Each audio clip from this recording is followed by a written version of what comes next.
that get hashed out in the meeting. They'll talk about it on Saturday. Let's talk, though, about the Democratic Party for a second. The leaders, Bernie Sanders, 74 years old. Nancy Pelosi, 76 years old. He's really 26, Bernie. Steny Hoyer, 77 years old. They've got 11 governors.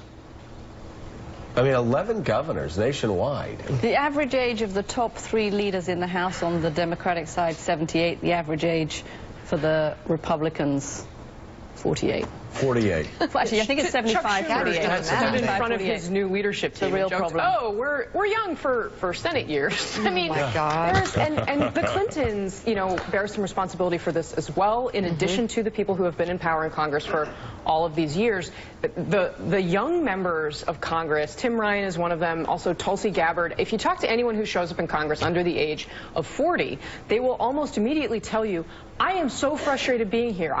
It's a generation of people who are used to startup culture, and they come into the House of Representatives and the Democratic Party, and they say, nothing here has changed in decades, and there's nothing that I can do about it. And that has stripped the Democratic Party of any sort of real bench of young people. Well, and around the country, they're not going to be able to build up that bench because they don't have any of the legislators either. So because that's a consequence of governing, and that swings back and forth. I mean, the party that's out of power in Washington tends to focus more on building in the states.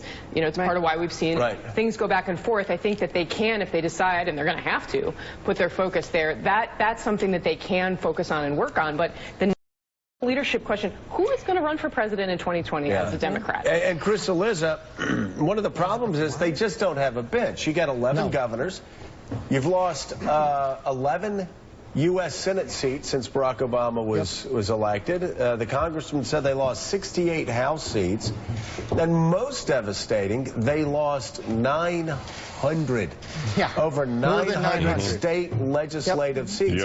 This would be the equivalent of the Republican Party having like three sort of 1974s in a row, which was their devastating midterm election. It's unbelievable.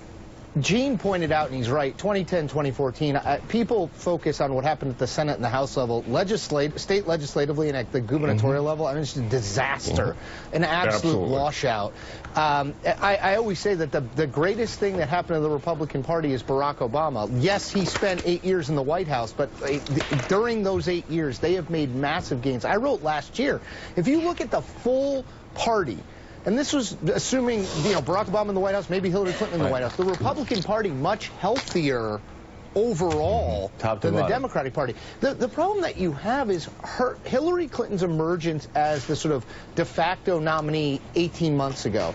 And the fact that everyone in the party assumed she would win. It was almost 8 years ago that happened. Glosses over the fact that they don't have a lot of people underneath it. I wrote about this. When she says, I was unable to break the hardest, highest glass ceiling in 2008, she has a line in there like, and it'll be easier for the next person.